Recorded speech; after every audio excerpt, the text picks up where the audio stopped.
friends. Uncle Marv here with another episode of my Unhealthy Podcast, a show where we talk about the journey to adopt a healthier lifestyle by transforming our unhealthy habits. And I wanted to give a quick little update today. I am in the midst of conference season, so I am in and out of the home. I'm not able to follow everything to a T, but I just want to give you guys an update on how I'm doing because I think I did pretty good in this last week. Today, I also want to go back. I had promised you guys that I would start talking about some of the apps that I've been trying. I'm going to give you the pros and cons of each. I want to focus on one app today, the MyFitnessPal app that was mentioned a while back with Diana Feinstein, and tell you whether I'm using that or not still. And I have an email from a listener that questions why I would even talk about the topic of microdosing. So that's where we are today. So let me first go back. So today is Saturday, June 8th. And if you are keeping up with the shows in order, the last show was Understanding the Science Behind Microdosing, and that was my guest, Julie Hagen, also known as Julie Suvan, which is her website, and that is the second part of a 3-part interview that we're doing about microdosing. So be sure to go back and listen to that. In the meantime, I just returned from 2 conferences. Last Friday, I was at a conference in Tampa. It was a one-day event. And then I drove home on Saturday, left on Sunday to go to a conference that I returned from on Wednesday. So a big part of what I've been trying to do is to maintain weight and lose a couple of inches around the belly. I don't know if I gave a full explanation of where I was. So back in the fall, when I was first doing this to lose weight for Christmas, I had actually lost 10 pounds really, really quick. And then, of course, during the holidays, I gained that all back really, really quick. So I went through a couple of months of trying to figure out what to do here.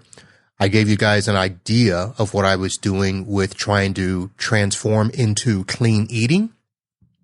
And I did a show about that a couple of weeks ago, talking about moving to more, not just organic, but actually looking at all of the additives and things in the foods and trying to get back to more of I don't want to say natural because that's probably not the best description.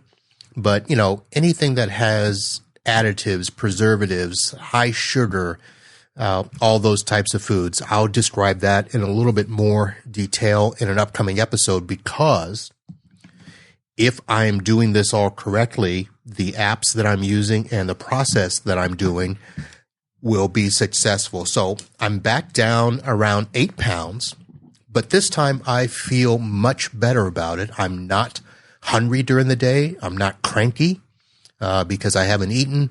I'm not having any of those sugar cravings or anything like that. But that's where I'm at. I'm in between conferences. I'm going to be leaving again tomorrow, and I will be back in town on Thursday. So these are all conferences where really they don't have the best foods. So I have to pick and choose what to eat. I have to dial back my portions. I have to avoid the sugary stuff they have, the sodas, drinking much more water while I'm there.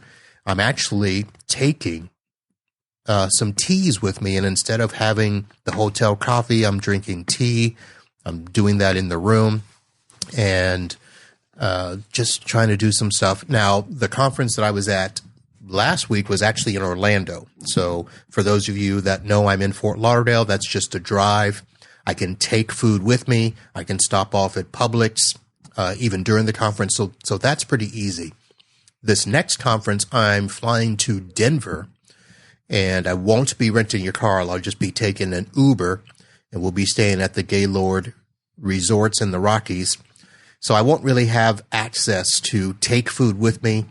I don't know if I'll be able to go out and get food from the local store. In fact, the Gaylord Rockies is really not close to any towns. It's, basically from the airport, and then it's another half hour to Denver. So I'll have to figure something out, but I'll give you an update on that later.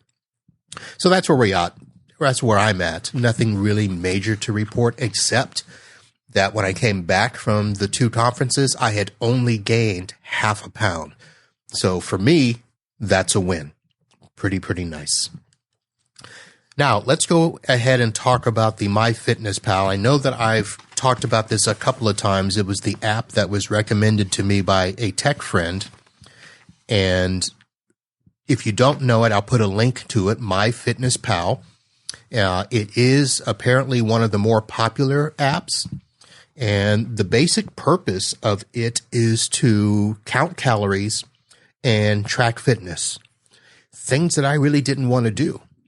So when I started using the app, one of the first things it asks you to do is to kind of put together a goal, and it gives you an estimated number of calories. And what you're supposed to do is literally log your food. So you're going to put in breakfast, lunch, dinner. If you have a snack, you put that in. And I tried that for a few days, and I said, this is not going to work for me. This might work for other people, but that's not what I wanted to do. I also was not going to be going to the gym and working out.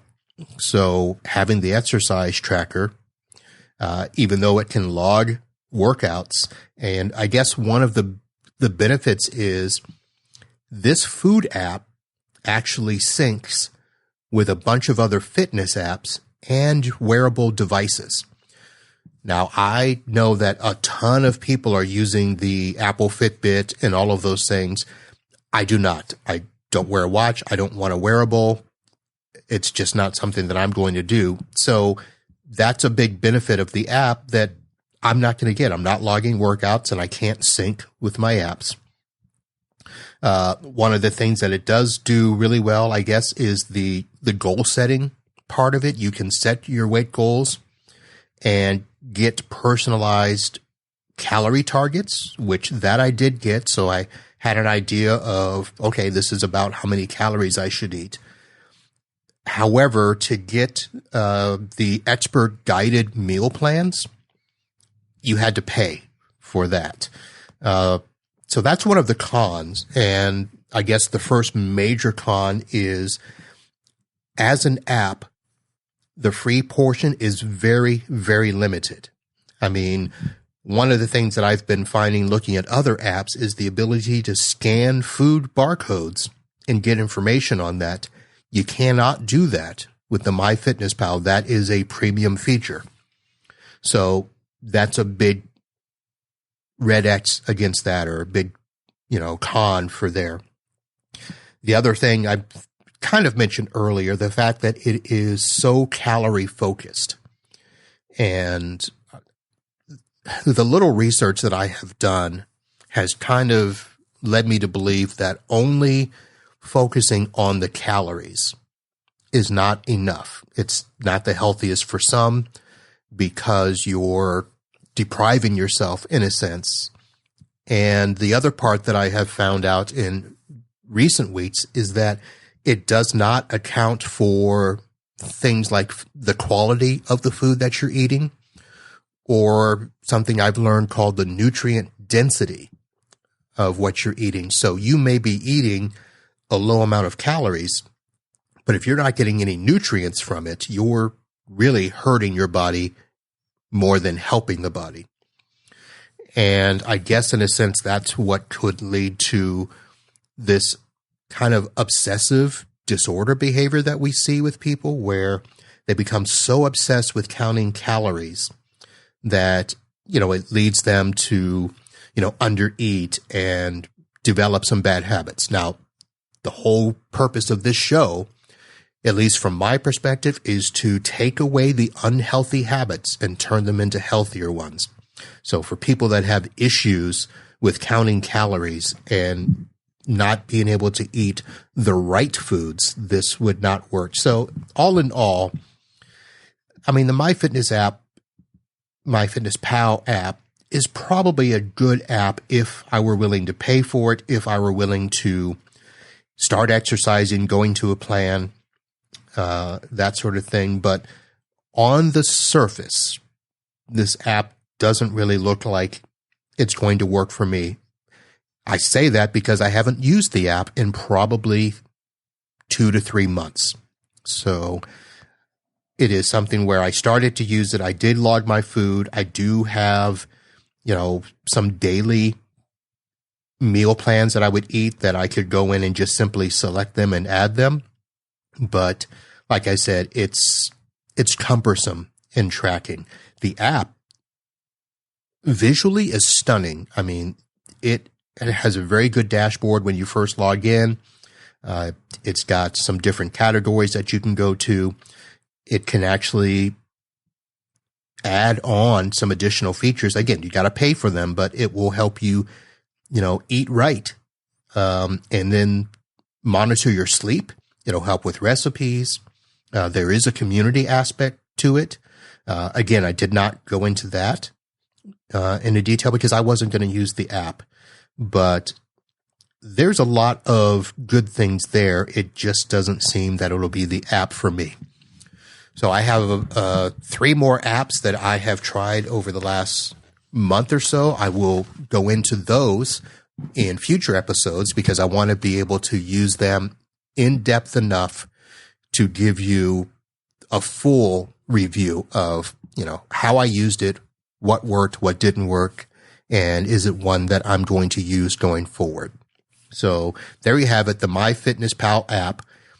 Convenient for calorie counting, but in my mind, too calorie-centric and probably doesn't suit a lot of health goals that I was looking to do. So that is the MyFitnessPal app.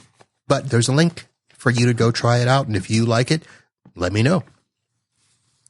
And here is an email that I got. And first of all, I need to say thank you because the fact that someone sent me an email means that someone listened to the shows. And I appreciate that. I would love to continue hearing feedback. And if you have questions, let me know. If you have comments, let me know. Suggestions, or you're telling me, Marv, you're in the wrong direction. I welcome those comments. So here's the email, and I'm just going to kind of paraphrase it. I won't even say who it's from, but it says, Marv, thank you very much for doing your unhealthy podcast series. I enjoy hearing another person's perspective and journey. But for the love of God, I'm sorry, why would you, of all people, be talking about a topic like microdosing? And I'm going to stop right there because I think that's the gist of the question that needs to be answered. The other comments are a little more personal. But first of all, like I said, I want to say thank you for the question. And I want to go back and just simply talk about why I did cover this topic. So I understand that microdosing with psychedelics is controversial. And I know that because there are a lot of misperceptions about microdosing. I admit that I had them. And to some degree, microdosing is a very wide thing. I'm talking with Julie Savone about it as it pertains to mushrooms. We're not talking about the other psychedelics like the LSD and other things that people microdose. So there has been some increasing research and interest around the potential therapeutic benefits. And that was the mindset that Julie had, which is why I wanted to have her on the show. And she comes with a little bit of scientific perspective. So I felt that that was something that I wanted to do. It's an issue where the goal of this show and the goal for me is always to provide kind of a balanced look at everything. And again, there are things that work for some that don't work for others.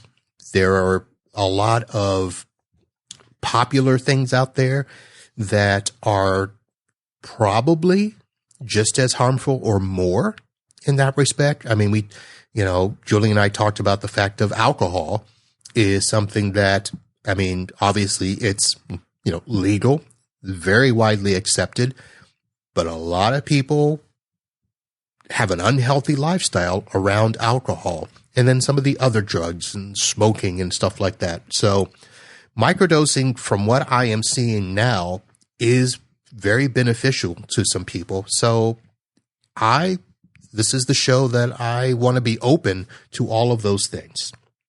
But I will always try to speak to people that have firsthand experience. I'm not just going to talk to somebody who has an opinion about it or wants to lecture either me or, my audience about what is good and what is not good.